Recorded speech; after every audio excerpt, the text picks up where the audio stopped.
Bé, bona tarda a tothom, gràcies per haver vingut. Passarem a inaugurar el Parc Neus Català. Ens acompanya avui la Cristina, escriptora aquí del poble, que farà una lectura també d'un llibre que va escriure la Neus Català, i ens acompanya també el president de la Fundació Neus Català de Barcelona, el senyor Ricard Rivera, que està aquí amb nosaltres. Bé, Neus Català va ser una activista antifeixista supervivent dels camps nazis i defensora incansable de la memòria històrica.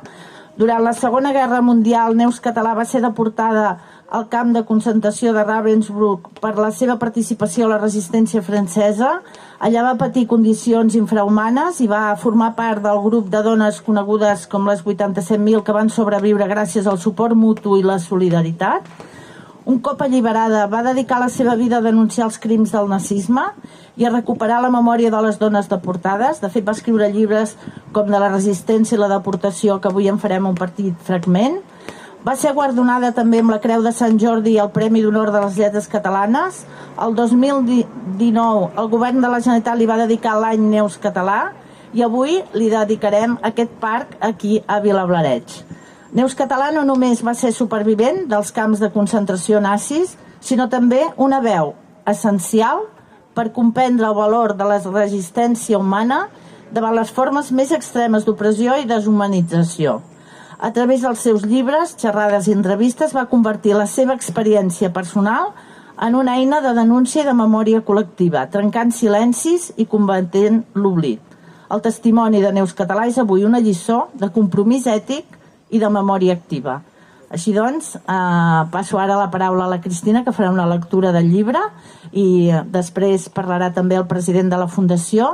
Passarem a inaugurar ja la placa commemorativa amb una cançó molt bonica. Gràcies. El que jo he viscut, el que jo he patit, jo m'ho he guanyat. Això em vaig dir els 5 dies interminables i els 5 interminables nits que va durar el nostre viatge fatal des de Compiègne, camp de concentració al nord de París, cap a Ravensbrück, camp d'extermini internacional per a dones. Ravensbrück, 1000 vegades maleït camp. La meva primera impressió va ser que jo deixaria ben aviat aquella vida que estimava apassionadament. Ravensbrück, amb els seus carrers negres, les barraques verd i negres, els sostres negres, el cel de plom, els innombrables corps atrets per l'olor de carn cremada i de cadaverina d'aquells suplicis que sense treva, dia i nit, sortien amb una fumera esgarrifosa i enflamarades de 1000 colors per les xemeneies dels 4 forns crematoris.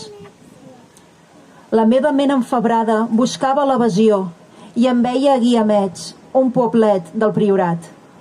Recordava la meva infància rebel, la meva alegre joventut, haver complert estrictament els meus deures a la resistència, haver resistit els interrogatoris sense denunciar ningú. Totes aquestes evocacions les volia guardar a la meva ment. Visions alegres i exultants per deixar aquest món amb la meva fe intacta en la victòria. Satisfeta d'haver estat feliç i en pau amb la meva consciència.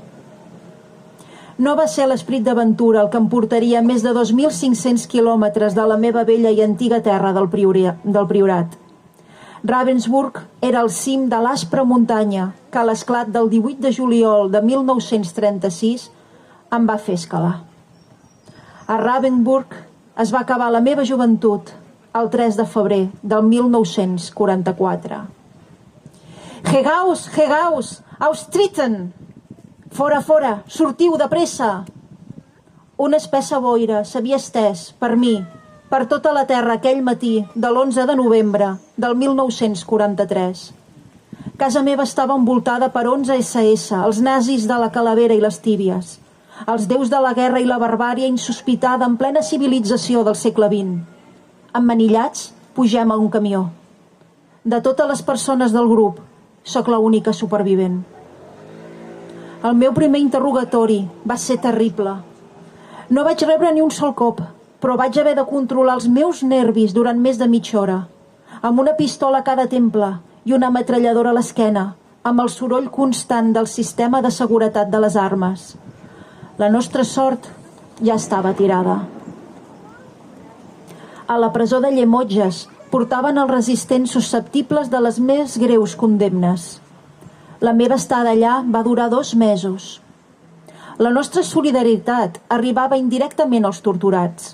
Les dones ens oferien per rentar les seves robes. Allà hi trobàvem trossos de carn enganxada. La meva obsessió era aquesta. Demà matí em portaran la camisa del meu marit. Podré suportar-ho amb dignitat per no provocar les rialles dels carcellers. A la meva arribada al camp de Compiègne vaig conèixer Geneviève de Gaulle, neboda del general, que va ser la meva companya d'activitat. D'allà sortíem cap a Ravensburg. 5 dies vam estar esperant i albirant que allò que havíem patit no era res per al que ens esperava. Allò va ser l'avançala de la mort. Llegida la nostra sentència, sense passar per judici, un oficial SS que feia de jutge i de fiscal em va comunicar lacònicament: condemnada a treballs forçats a perpetuïtat. Ravensburg, pont dels corps. Qui serà capaç de descriure un dia la primera impressió? No he trobat ningú que hagi donat una resposta, ni per aproximació del que vaig sentir en traspassar les portes d'un camp d'extermini. No s'han inventat paraules per descriure-ho. Mai no podrà sortir dels llavis d'un deportat la intensitat del nostre ésser moral. Els que vam tenir la sort de tornar i recordar que tot el que vam suportar, hem pogut suportar amb el cor trencat la nostra reinserció a la vida normal.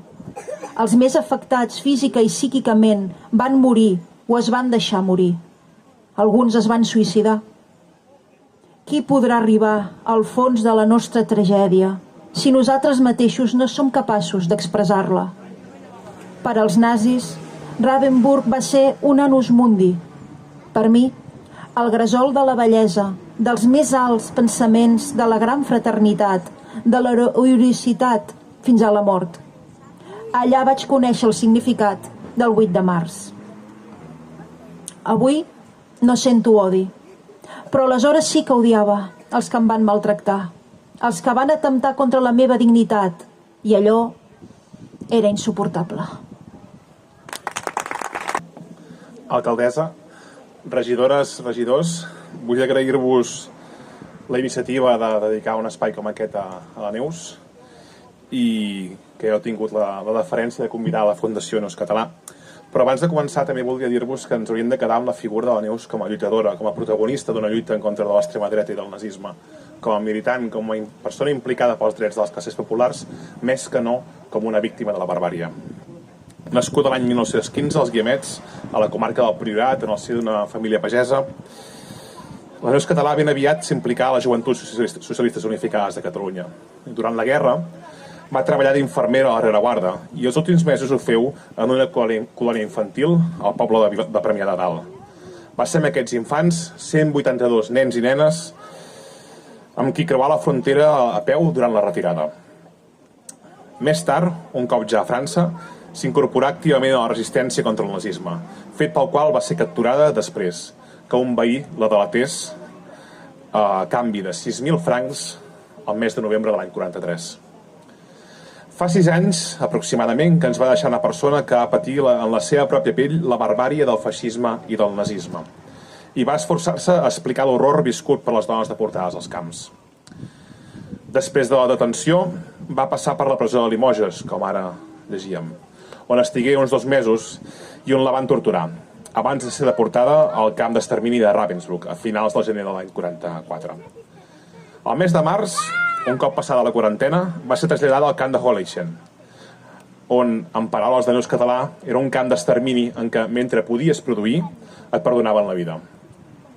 Allà les obligaven a fabricar bales. Davant d'això, la Neus i les seves companyes aplicaven tècniques de sabotatge per fer malbé la munició que seria per a l'exèrcit nazi, evidentment.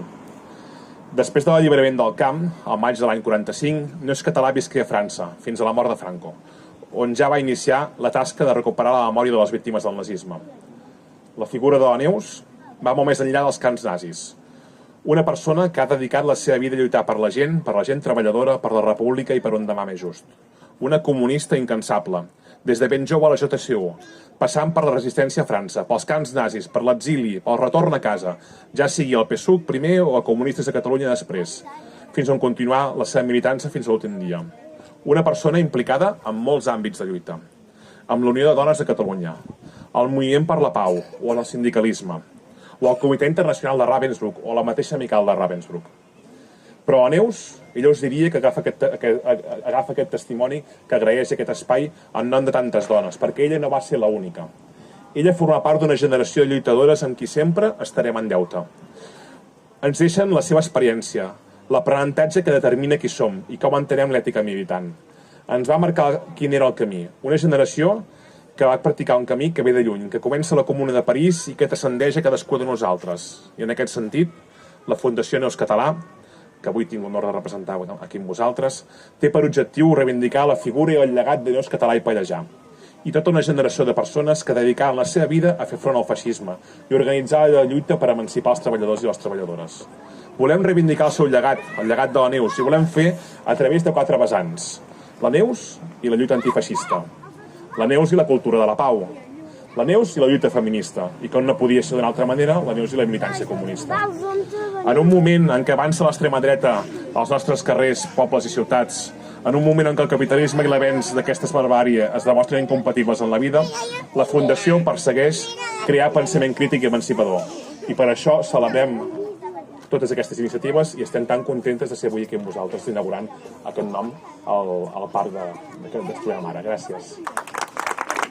Bé, doncs ara passarem a obrir la placa i quedarà inaugurat el Parc Neus Català. Gràcies.